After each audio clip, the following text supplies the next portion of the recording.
ఈ దత్త జయంతి శుభ సందర్భంగా దారపల్లి దివ్యక్షేత్రంలో మనం దత్తాత్రేయ ప్రతిష్ఠ చేసుకోవడం చాలా ఆనందకరంగా ఉంది. ఇక్కడ ఈ దత్త ప్రతిష్ఠకి ఒక ప్రత్యేకమైనటువంటి విధానం ఉంది. ఎందుకంటే మనం ఎన్నో దత్త దేవాలయాల్లో దత్తస్వామిని ఒక రూపాన్ని చూడడానికి అలవాటు పడ్డాం. ఇక్కడ శ్రీ గురు ధ్యాన మందిరంలో ధ్యానం చేస్తున్నటువంటి దత్తస్వామిని ప్రతిష్ఠ చేసుకోవాలని చెప్పేసి భావన కలిగింది. ఎందుకంటే మనకి వేదకాలం నుండి కూడా గురువులు ప్రధానంగా మనకి ముగ్గురే. సనక సనందాదులకు పరబ్రహ్మం గురించిన సందేహం వచ్చినప్పుడు ఆ పరబ్రహ్మమే దక్షిణామూర్తిగా దర్శనమిచ్చారు. ఆ తర్వాత పరబ్రహ్మ పరమేశ్వరి బోధ గురువు కావాలని సంకల్పం చేయడం ద్వారా అత్రి అనసూయల ద్వారా దత్తస్వామి యొక్క జన్మ జరిగింది. దత్త అంటే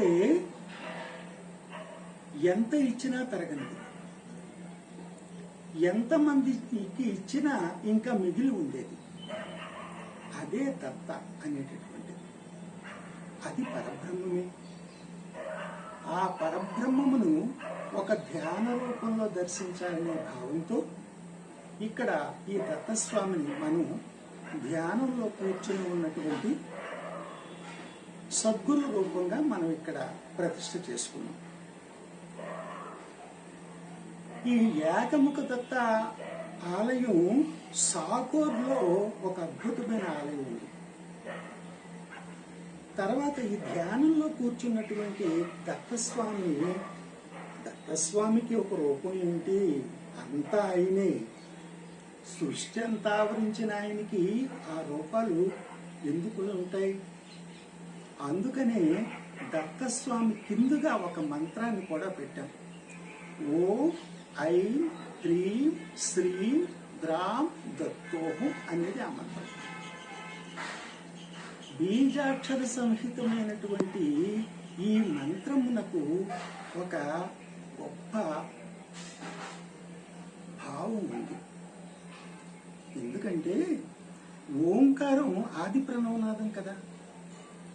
సృష్టికి మూలమైనటువంటి దానితో మనం ఆ బీజాక్షరాన్ని మనం భావన చేస్తే ఐం అనేది జ్ఞానస్వరూపం.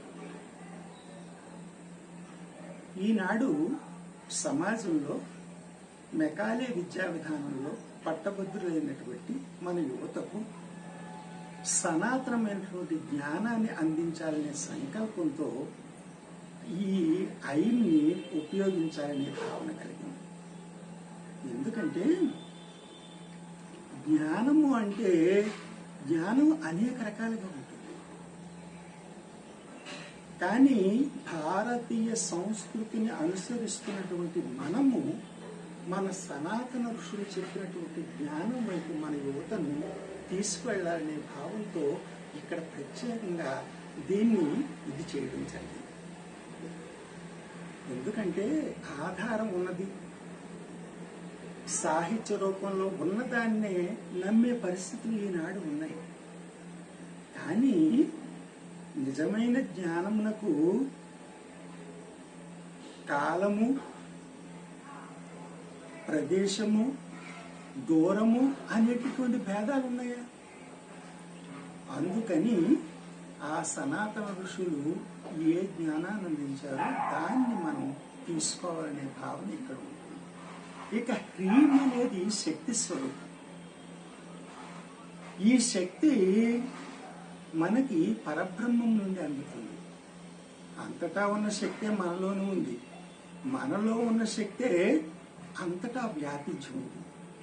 అయితే మన సనాతన ఋషులు దేన్ని చెప్పారో దాన్ని పాటించడం వల్ల మనకి ఆ మహర్షులు అందించినటువంటి మంత్ర రూపంలో అందించినటువంటి ఆ శక్తి మనకు అందుతుందనే భావన ఇక్కడ మనము సహజంగా అనేక వేల సంవత్సరాలుగా మనం రాముని ఆదర్శమైనటువంటి పరిపూర్ణ మానవుడిగా మనం ఆరాధిస్తున్నాం.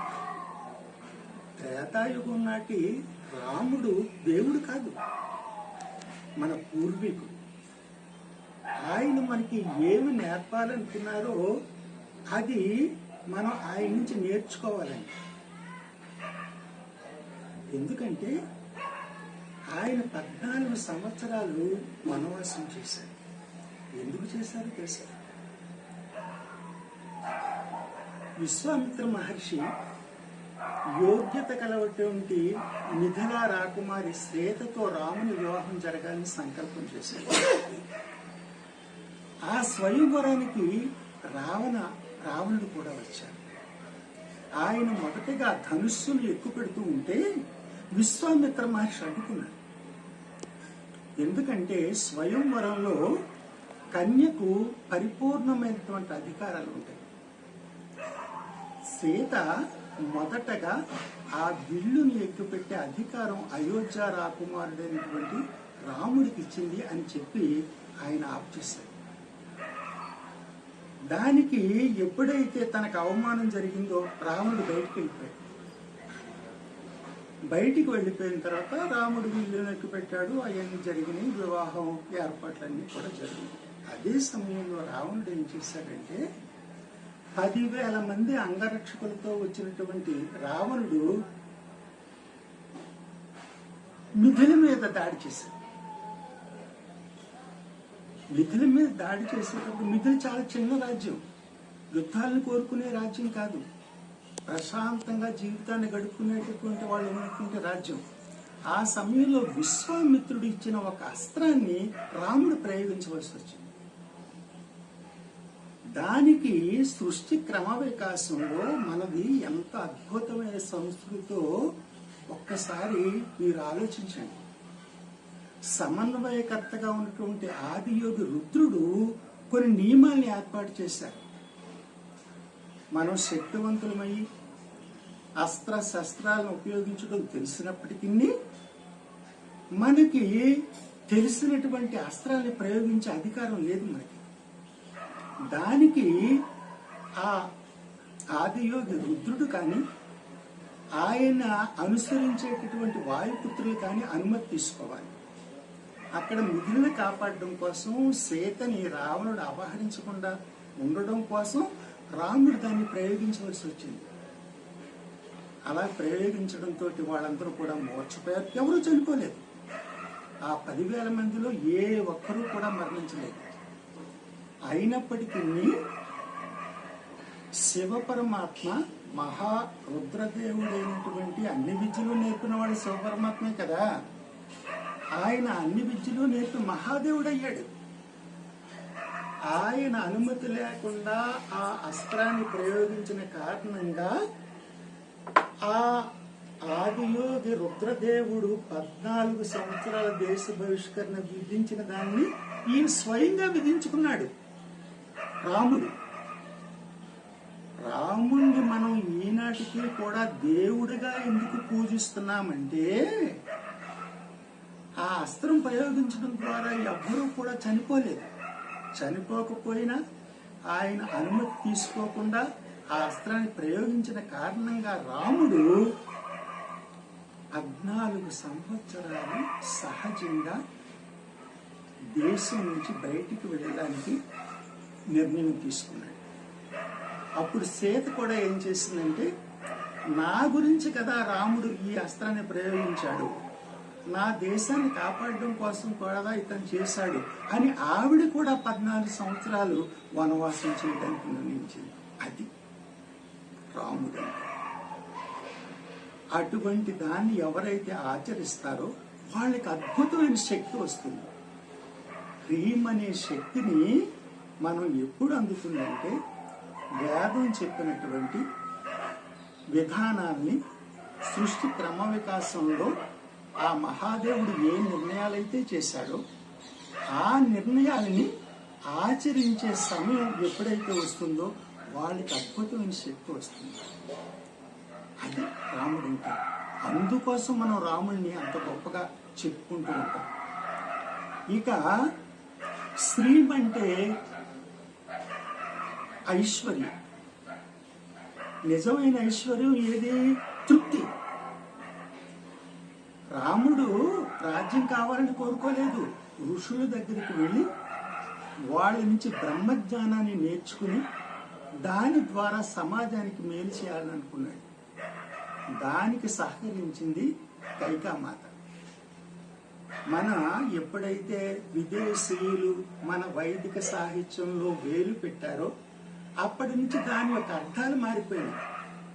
ఆ వాస్తవాన్ని చెప్పడం కోసం, ఆ సనాతనమైనటువంటి విధానాన్ని అందించడం కోసం మనం ఇటువంటి చిన్న చిన్న వాటి ద్వారా ఈ ఏర్పాట్లు చేస్తున్నాం.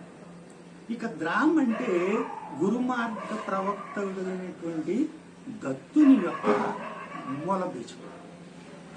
ఇక దత్త అంటే మనం చెప్పుకున్నాం పరబ్రహ్మం యొక్క మరొక శబ్దమే దత్త. దత్త అంటే ఎంత ఇచ్చినా తరగండి, ఎంతమందికి ఇచ్చినా ఇంకా మిగిలి ఉండేది. అటువంటిది పరబ్రహ్మం ఒకటే. ఆ బ్రహ్మము నేనే అని చెప్పేదే అహం. దత్త అహం దత్తోహం. ఆ దత్తుణ్ణి నేనే, ఆ పరబ్రహ్మముని నేనే. అన్ని సాధన యొక్క మూల లక్ష్యం ఇదే కదా. నేను బ్రహ్మముని అని తెలుసుకోవడమే కదా నిజమైనటువంటి జ్ఞానము. అందుకని ఈ మంత్రాన్ని కూడా ఇవ్వడం జరిగింది. ఈ రకంగా మనం ఈ ప్రతిష్టని ఈ దత్త జయంతి సందర్భంగా మనం చేసుకున్నాం. చాలా అద్భుతంగా ఈ కార్యక్రమాలన్నీ జరిగినాయి. అంతేకాకుండా దీనిలో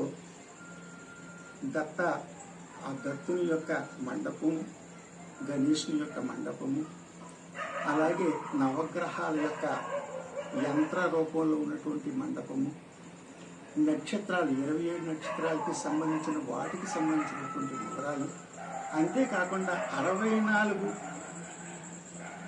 కళలు మనలో ఉంటాయి. దానికి ప్రతీకే 64 యోగిని. ఆ 64 ఈ మండపం 64 యోగులకి సంబంధించిన మండపం అక్కడ ఏర్పాటు చేయబడడం జరిగింది. దీనికి మన బ్రహ్మగా వచ్చినటువంటి వాడు మణికంఠ అనేటటువంటి ఒక చిన్న యువకుడైనటువంటి బ్రహ్మగా వచ్చారు. ఆయన ఈ వివరాలు వివరించే ప్రయత్నం చేయమని చెప్తాం. అది కూడా అందరికీ తెలిస్తే బాగుంటుంది అనుకుంటే ఆయన చేత కూడా ఈ మాటలు చెప్పించుకుందాం. ఈ చక్కని ఈ దారకుని క్షేత్రం ఇప్పటికే అనేకమైనటువంటి ఆలయాలతోటి, అనేకమైనటువంటి ధ్యానులతోటి చక్కగా పరిశీలుతుంది. ఈ దత్తస్వామిని ఈ గురు ధ్యానం ద్వారా మనందరూ వచ్చి ఇక్కడ కొంత సమయం ధ్యానం చేసుకుని వెళితే బాగుంటుంది. ఈ 40 రోజుల సమయంలో, మండల దీక్ష సమయంలో కూడా అందరూ వచ్చి దర్శనం చేసుకుని వెళితే చాలా బాగుంటుంది. హరి ఓం తస్సత్.